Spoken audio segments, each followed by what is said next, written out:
Hey, everybody. Welcome to the next episode of Eating at a Meeting. I am your host, Tracy Stuckrath, and founder of Thrive Meetings and Events and this podcast and livecast, where we talk to experts in all facets of food and beverage, from chefs to diners to doctors to farmers and everyone in between and everyone around them.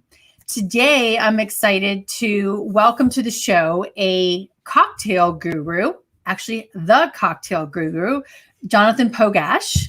And he's going to talk to us. It is the end of January, which is we're at the very tail end of dry January, which I'm sure some people are following and some people aren't.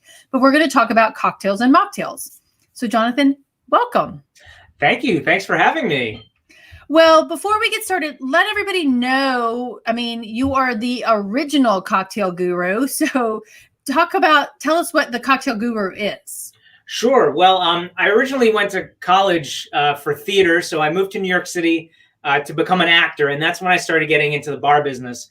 As I was auditioning, I created a little side hustle just to do events and to help liquor brands with their cocktail development, to help bars and restaurants open up and design their cocktail menus. And so I created the Cocktail Guru in 2006. And my attempt to grow it worked. And it was mainly due to my now wife, then fiance, who did not want me coming home at 5 a.m. anymore from my late night bar shifts. And so I expanded the Cocktail Guru in about, 2010. We decided to move to Southeast Massachusetts, where my wife is from. We were living in Brooklyn, and we started a family. And the Cocktail Guru grew and grew and grew. And, I ended up being on the road about 75% of the time, helping bars and restaurants open up, designing their drink programs, doing cocktail conferences, food events, appearances, and team building events as well. So I created a team across the U.S. of bartenders that I would pick and choose in different cities, and they would execute my corporate team building mixology classes. And then in March, right? Yep. My travel done. So I, tried to think, on my feet, and I created a virtual version of pretty much everything that we do. And now the majority of the business are our virtual corporate happy hours and mixology classes. That's amazing. So quick tangent before we talk about cocktails. So she didn't want you back at home at 5 a.m., but then you were gone 75% of the time, and now you're at home constantly. Right. It's like this crazy blow your mind back and forth. And there's always, there has never been a routine, really. And it's always been an adjustment. And that's something that as an events professional, we're always trying to figure out, how do we have that balance, right? How do we balance our work life, home life, family life, friend life? And of course, this pandemic has completely thrown so much of that. Once you started getting into any kind of a groove, then you're right back to square one. So yes. it's always there, and it's always something that I'm trying to figure out as a human. All right. Somebody just told me I'm freezing every once in a while. So hopefully that stops. But figuring out, where we're human and getting all this done is really kind of bizarre.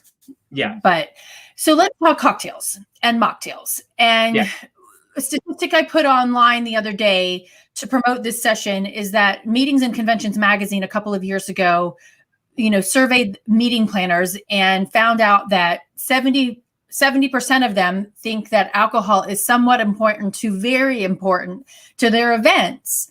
But then on the flip side of that, there's statistics showing that 33% of Americans who are of drinking age don't drink alcohol. Mm-hmm.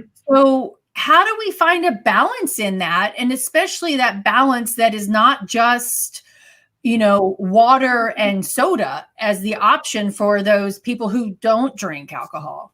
Right. So, I've always been a huge proponent of treating non-alcoholic cocktails just as I would treat alcoholic cocktails. So, if I'm opening up a bar or restaurant, I'll make sure to have a non-alcoholic cocktail section where I'm using the same or, close ingredients that I'm using in an alcoholic drink, except taking out the alcohol portion replacing it with a little bit more of the other ingredients, or choosing a non-alcoholic beverage product. Like, there are all these interesting non-alcoholic spirits that are out there these days, that become wildly popular in the last few years for, just those folks who decide not to drink, or they can't drink, they don't want to drink, they're dry. And there's so much out there. And for me, like I said, it's just treating those mocktails like they are cocktails, so that you have everything from the presentation of it, the garnish, the flavor that is reminiscent of an actual cocktail, so that you're not just drinking that, soda water with bitters or a ginger ale or something like that, Yeah, I had a really good one at a restaurant called Cypress Hall in New Bern, North Carolina, and they had a beet shrub in there, and with some sparkling water and some other things. Oh, it was so good. And that sounds good. It's you can do it, but when we're in events and we're doing them in ballrooms of hotels and convention centers, I feel like, and the viewers and listeners, tell me what those bartenders are like, but I don't feel like those bartenders know what you know. Yeah. How do we balance that out? It depends. I think my heat is coming on. So there's a little bit of, I hear like the pipes clicking. Okay. Hey, we're doing this from home, folks. Okay. So yeah, it all depends on the hotel, really. The majority of the large chain hotels may not have an acute training program necessarily for their bar staff. A lot of times hotels have, separate front of house bar staff versus their event bar staff, right? Mm-hmm. So it's a matter of the event bar staff kind of taking a little bit of ownership of the program itself, and taking the time, taking a little bit of extra effort to, add in some good seasonal fresh ingredients. Oftentimes it's the banquet director or the banquet manager that has control over them. So really it does sort of need to come from them.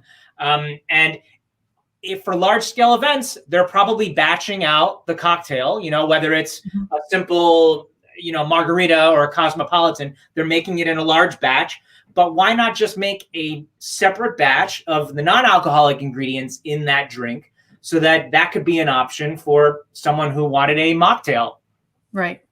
Yeah. And it's the bigger hotels have those beverage managers. And so I would hope that they are, creating those new options for us, because it's just a bum just to go get, hey, can I have a club soda with a lime? Right. Right. And what sometimes breaks my heart is a lot of these great hotels have wonderful craft cocktails at their restaurants or at their bars that are on the main floor or wherever. And then when it comes time to large beverage or large banquets, the beverages take a back seat, and their mindset is just basic drinks. Mm-hmm. But like I said, if you just kind of take a little bit of what you're doing at your bars or restaurants on the ground floor, on the first floor, and incorporate that into your banquets, you'll see a world of difference, really, in the customer appreciation, in your reviews. You'll be able to upcharge, and charge a little bit more, maybe for a not too much more, but for non-alcoholic beverage options. And people go for it. They really do. And, for planners, because I'm sure there's a lot of planners are on here watching, what is the best way to approach someone about this? Because typically we're, here's the beverage list, and you choose gold, premium, or rail drinks. This is the package that you have, but how do we get out of that, but also, mixing those two things, and how do we have that conversation with our beverage partners? It's easy. Just ask, ask the person, ask the people that you're negotiating with. Say, we have quite a few non-drinkers.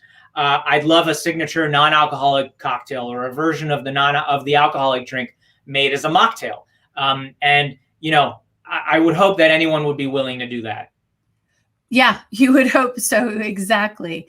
So let's talk about what options there are. I mean, outside of just mixing a mocktail, are there other great non-alcoholic beverages that we can put on the bar besides O'Doul's?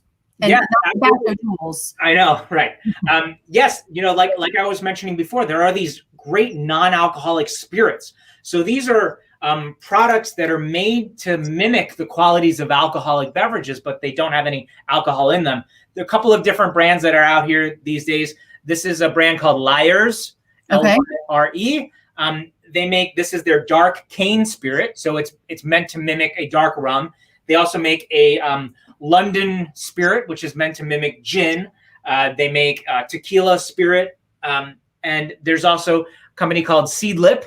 They were them. Yeah, they're kind of the first ones out there. And it says, and these are actual distilled products. So it's distilled, but it's a non-alcoholic spirit. So you have some interesting variety. Now, a warning or a word of caution.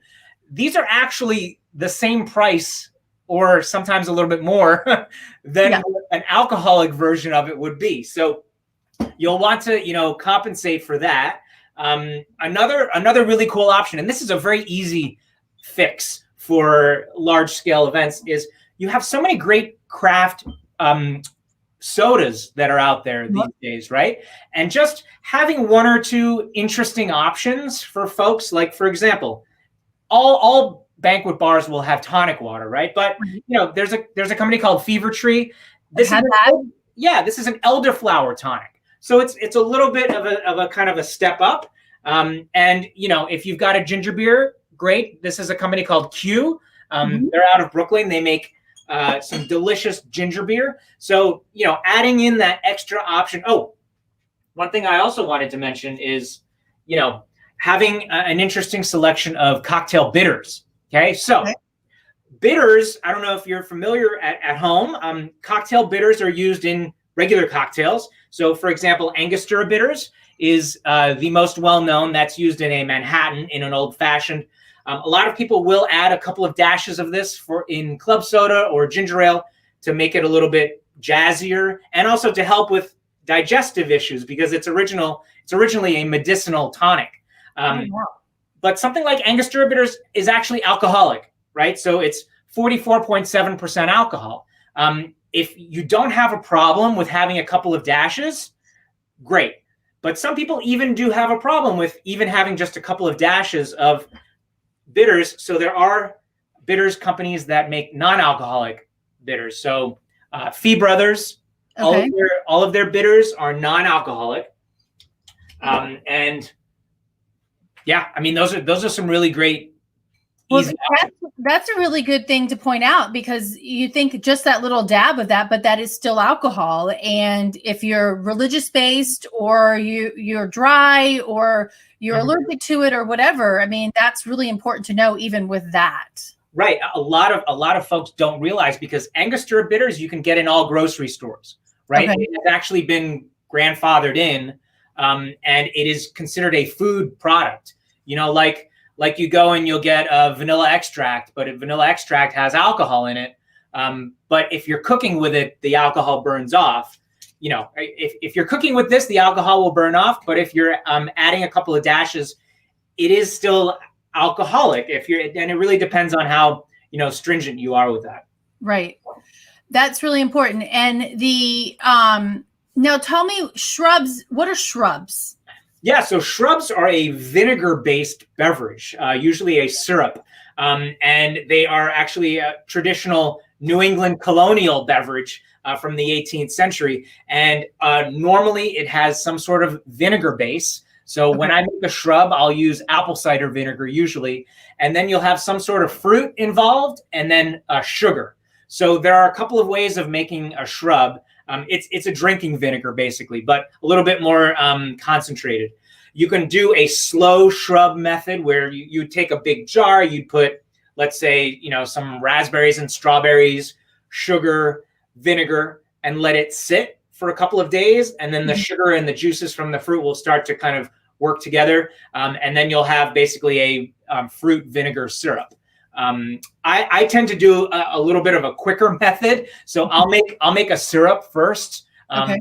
on the stovetop. So I'll do a raspberry syrup with sugar, raspberries, and water. And then after that's cooled off, I'll add my apple cider vinegar and let that sit for a day or so. And you kind of have a quick shrub. And you can use it in cocktails in place of citrus element, because it's all about the acid, right? So citrus provides the acid element for a cocktail to balance out the sweet.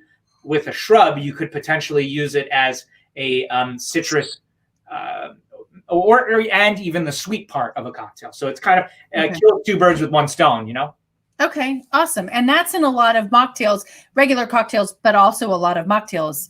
Absolutely. And it's so easy to use it in a mocktail. Literally, you could put some of your shrub with soda water, and that automatically jazzes up just a glass of soda water. It's really remarkable. Yeah, definitely. Now, forgot what I was going to ask you. When you're doing these mocktail events or just having a cocktail reception, I don't even know again what I was asking, but bringing in you as an expert to do this as a separate thing, how does that work? So yeah, I mean, there are many experts out there. There are people like myself, people on my team at the Cocktail Guru, whom you could hire or you could get advice from about incorporating mocktails, incorporating non-alcoholic ingredients at your events. So we will oftentimes work with a client who is also working with a venue, and they'll put us in touch with the venue, and then we will provide support. We will provide recipes, methodology, photos, so that the venue is able to then, create a really nice non-alcoholic experience for guests as well. And then, with our virtual events, we're also creating kits that we're now mailing out to people. So either you could get a kit with all of the juices and accoutrements and garnishes, non-alcoholic versions sent directly either to the venue or to people's homes. But then you can also add in alcohol if you wanted to. We're able to do that as well. So, yeah. Okay.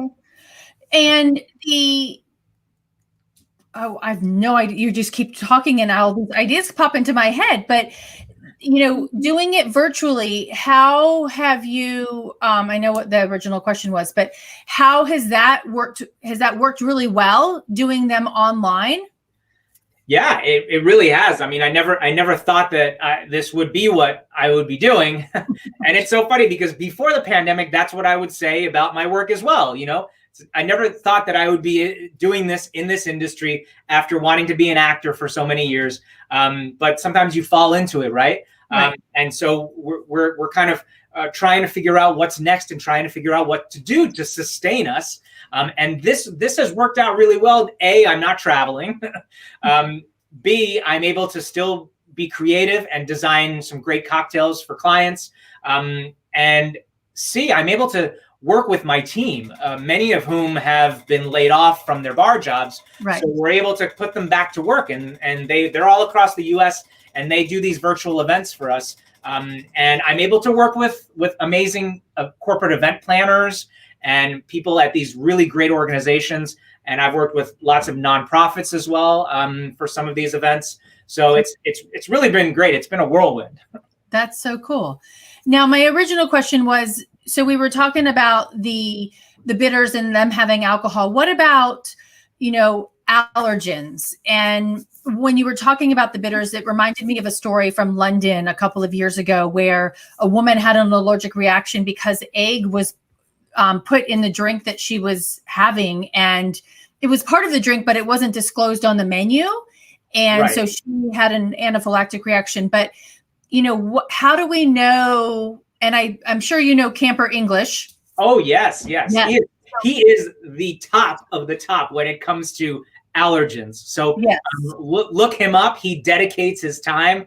Oftentimes I'm wondering where does he get all the time to actually, there are like 2 or 3 different campers who are dedicating themselves to like allergens and things like that. So he's a great resource. Yeah. And I had him on the show last year, and yeah, he's really fun and so knowledgeable, because we don't know, but how can you also incorporate in these mocktails not only lack of or zero proof beverage options, but ones that are vegan or ones that are free of a variety of different things? Yeah, I mean, really, what we're doing is we're trying to give people the best possible experience that they can have, and so within that, there are modifications that we will need to make. We want to be able to please as many people as we possibly can. So to be able to have vegan versions of cocktails that might normally have egg in them or honey in them, to kind of incorporate that. So a quick, just as a side note, a quick, easy fix for a drink that might have egg in it or egg white, which creates the foam in a cocktail, right? Not necessarily flavor, is to substitute aquafaba, which is, yeah, I love it. Yeah. It's chickpea juice, basically. So it's a protein, and it creates the same mouthfeel, the same texture that egg white would. So yeah, I mean, there are a lot of, if you're creating a menu for an event, making sure that you take note that you include things that could be potential allergens for people, and also just being, making sure that we ask our guests when they're coming up and make sure that we fully disclose what might be an allergen in the cocktail. And people who have severe allergies, they'll already know what they can and what they can't have. I will say there are some things, gluten, for example. Technically, all distilled beverages are removed of gluten. But the thing that I always will tell my guests, if they have a severe gluten allergy and they are hesitant, I will say, you go with your gut, and I'm not going to tell you that you can have it if you don't think you can. So, stay safe, and I will give you what you think that you can have. Right. Yeah. Well, and my friend Heather, who actually I think has hired you, her husband's in the industry too, and he found a woman who was allergic to gluten, but it was the glue on the wall of the barrel that. Oh boy. Yeah. So, which is a whole nother thing. So conversation, trying to figure that out. I don't have any idea, but I mean, she figured it out, thank goodness. But, and LA just put on there, I put it up here, is training. Yes. And so jumping into that, and everybody, we are going to do this mocktail in a second, but what kind of training should all of our bartenders have? I know there's tips training, and I've taken the Serve Safe alcohol course, but how does that work? And can we ask our catering partners about their bartenders training? Yes, you absolutely should. I would say pretty much every state has some sort of training that needs to be implemented within bars, restaurants, hotels, hospitality. So some states require tips training for all people serving alcohol. Some states have their own tips training, and then there's Serve Safe. So not only will it allow you to properly serve alcoholic beverages and non-alcoholic beverages with things like allergens and whatnot, but it will also make you a better hospitality professional, because to be able to have that knowledge and to be able to have that training is really priceless. And you really, you may not necessarily think about it in the first place, but it's really necessary and just standard baseline, to step behind the bar. And then if you wanted to go a step further and do more cocktail-based training and mixology-based training, then that's definitely something that folks should consider. All right, LA just asked, what does TIPS stand for? Well, I believe it's to ensure proper service. I'm gonna look it up real quick. But the word is, I've always heard. Yeah, I don't know if it actually has the acronym, what it means, but I'll put the link on here. Yeah. For some training, but it's the one. Yeah, I don't know if there's a lot of the acronym. Yeah. There we go. Okay, so just as much as we need to know our food safety practices, we also need to make sure that our beverage practices are, just as safe. And okay, so in light of that, is anything else? Are bartenders learning different stuff as related to COVID and managing that? Oh, yes, absolutely. I mean, going by the state standards, the state requirements is huge, especially within COVID, and making sure that everyone is following the rules. And, hopefully bars and restaurants are following the rules as much as they possibly can. And really, as a consumer, knowing that you're walking into an establishment that has rules for your own safety and for the safety of others, and not, I hear these stories time and time again of my bartender friends who have, are getting reamed out by people, walking in and saying, I'm not going to put my mask on while I'm just sitting here, and it's like, it just blows my mind. So we have to, as consumers, we just have to be cognizant, and we have to pay attention, and we have to follow these directions, directions. Yeah. So you can stay open. I mean, you're struggling to stay open anyways. Right. And following these ensures that you can stay open longer, because there are states are actually coming. I think the inspectors are coming around a lot more often because of COVID to make sure of those standards. Okay. Yeah. So let's talk about this mocktail that we sent out. And I need to find that recipe real quick, but why don't you talk about what we're going to make? Sure. So this cocktail or mocktail I call Prohibition Tropical. And it's during Prohibition, obviously we were not able to, well, some people still drank, but we could not purchase or make alcoholic beverages. So this is a really great tropical version of sort of a classic rum drink, which is a daiquiri, with some other interesting things added in there. So to start off, I have my Boston shaker. So, like I said, when I'm making a mocktail, I'm treating it like I would be making a cocktail. So I'm using the same methodology, the same bar tools, similar ingredients, right? So got my Boston shaker right over here. So I'm going to go ahead and take my Liar's Dark Cane Spirit, and add 2 ounces of this product into my mixing glass. And, let's see, what I can do is just angle this down a little bit so that you can see my hands. Okay, awesome. There we go. Good.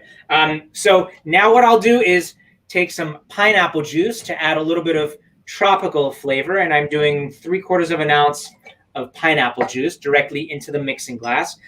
These are a couple of really cool non-alcoholic products that I use in my cocktail kits when I put those kits together. A good friend of mine, April in Brooklyn, she makes Cheeky products. So they have different flavored simple syrups. They have different shelf-stable juices, which is great. This is a cranberry syrup. So I'm going to add 3/4 of an ounce of cranberry syrup. And I'm measuring, right? This is called a jigger. For those who may not know, measuring device. If you don't have a jigger at home, you can use a tablespoon. So a tablespoon is the equivalent of 1/2 ounce. And here we go, some lime juice. And I'm doing 3/4 of an ounce of lime juice directly into my mixing glass. Of course, I have to add my ice now to shake my cocktail. And, when you're shaking a cocktail or when you're stirring a cocktail, ice is so important because the ice adds water, obviously, to the drink, but it also will create the proper temperature for the cocktail. Okay. So just as you would with a cocktail, a mocktail, you do it exactly the same way. So now I'm going to give it a shake, and I always shake for rigorous 8 Mississippis. I shake it awake, don't rock it to sleep. That's what I like to keep in mind. So we'll give it a nice shake. Hopefully you all are counting with me at home.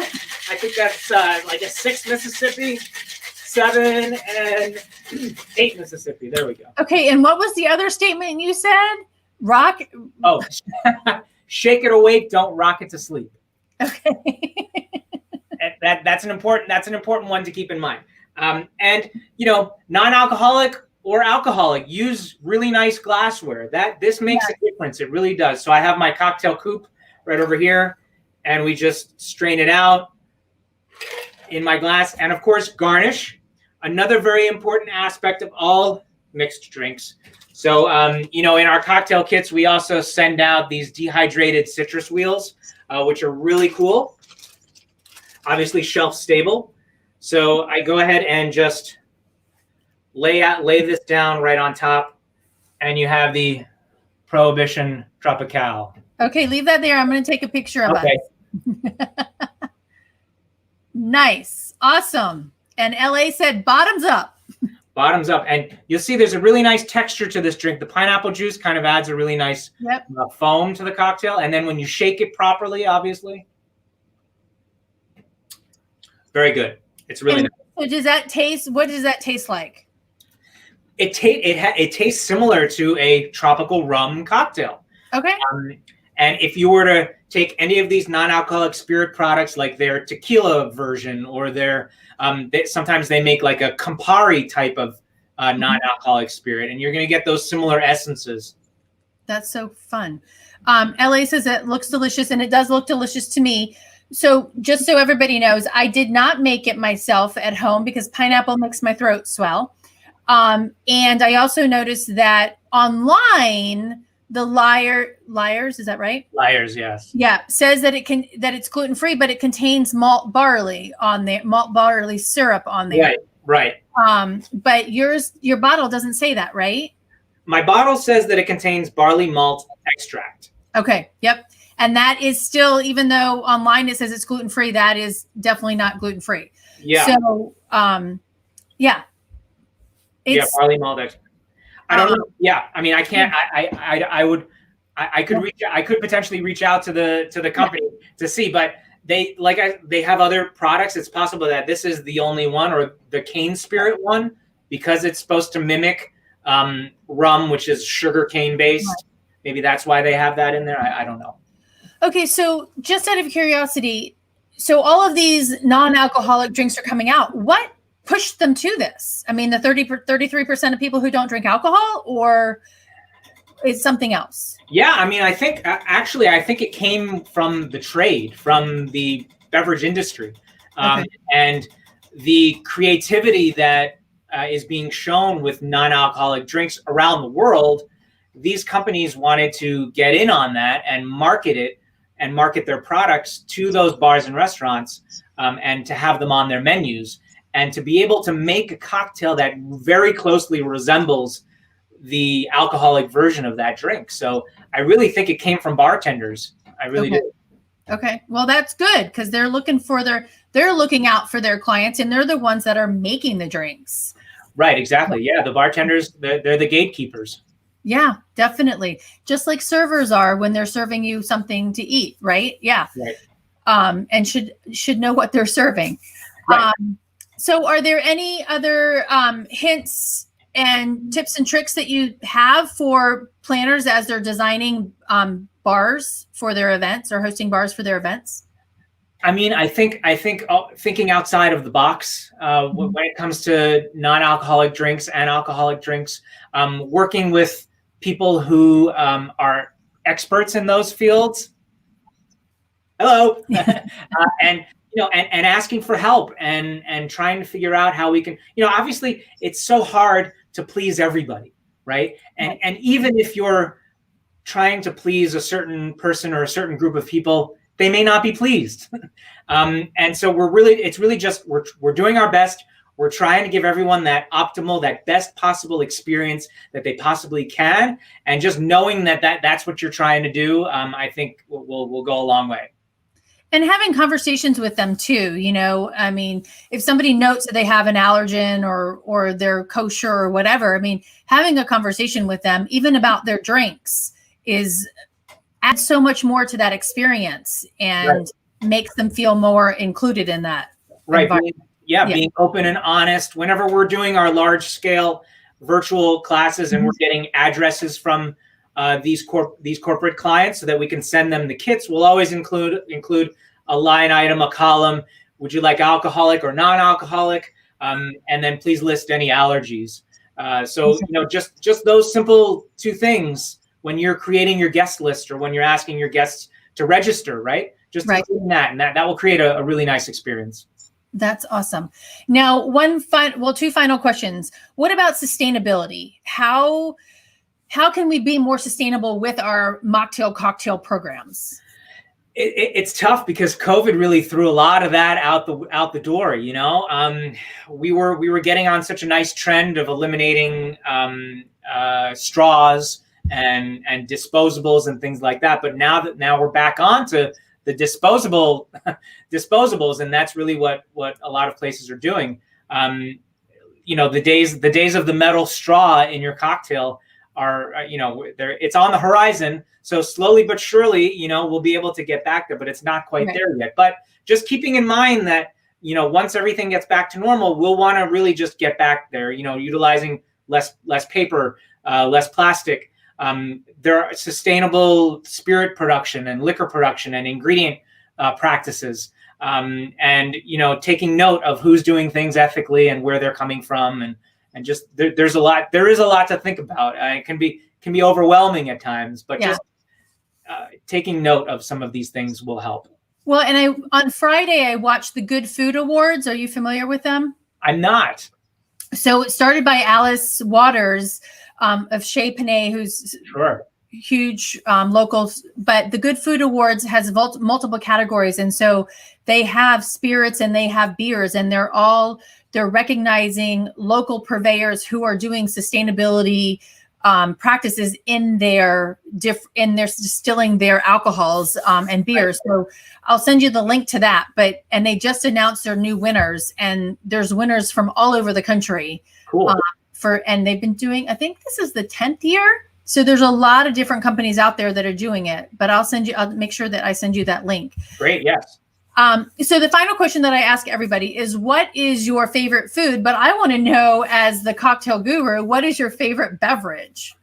That is a tricky one. I would say that my go-to, I have two go-tos when I go out for a drink. A margarita has to be made really well, obviously, and a Negroni. A Negroni is gin, Campari, and sweet vermouth. So, the margarita is a shaken cocktail, so it's a little lighter and refreshing. And then the Negroni is really a sipper. And of course, being in the business, I want to make sure that these are done the right way and that they're balanced and proportional and, Yeah. All right. And then I know you told me in advance your favorite food was chicken parm, and that's one of my family's favorite dishes as well. So yeah, it has been since I was a young one, and that's why I grew up in New Jersey, in the northeast New Jersey, West Orange, New Jersey. Large Italian American population, large Irish American population, and our Italian restaurants in our town were always so good. And there's a couple places down the road from us, and we'd go, and I'd always get chicken parm and have the delicious bread and Caesar salad. So I tried to find, wherever I go, I'll try to find an Italian restaurant. I'll try to get the chicken parm. And for me, it's all about the cutlet. It has to be crispy with the sauce and the cheese melted on top. It has to remain crispy. That's like. Okay, so I lied on that last question because LA just put a good statement up there. Great distillers are making hand sanitizer. So that's been something that they've actually been able to do, and it really helped with COVID. Do you know much? Can you talk a little bit about that? It really did, yeah. I mean, a lot of small local distilleries were converting their production line to making hand sanitizer. Since they're able to, they get high proof alcohol anyway, so they can create hand sanitizer for distribution locally and nationally and worldwide. So I don't necessarily know how much of that is still happening. I'm assuming some of it is happening, but not as much anymore. But it's so great that they can kind of turn at the flip of a switch and make hand sanitizer for everyone. So it's great. It's great. I did hear a bad story, like some states charging one of the companies doing it with different fees that they didn't disclose, which is ending on a bad note. So I don't want to do that. So yes, no, I saw that. Although then I heard that they were not going to do that anymore. Okay, good. So yes, they're doing good. They're providing us, beverages as well as hand sanitizer. So, well, Jonathan, thank you so much. This has been so well worth talking to you to learn about cocktails and mocktails and how we can create inclusive experiences with our beverage programs. And thank you for being here. Everybody, thank you for listening. LA, thank you for being very active on the chat. I appreciate that as always. This is the Eating at a Meeting podcast. We're here weekly on Facebook, and you can check us out on all podcast platforms. You can also go to academy@thrivemeetings.com to hear a little bit about the Every Meal Matters course that also talks about how to create beverages and food and beverage programs that are inclusive and safe for everybody. Until next time, thanks.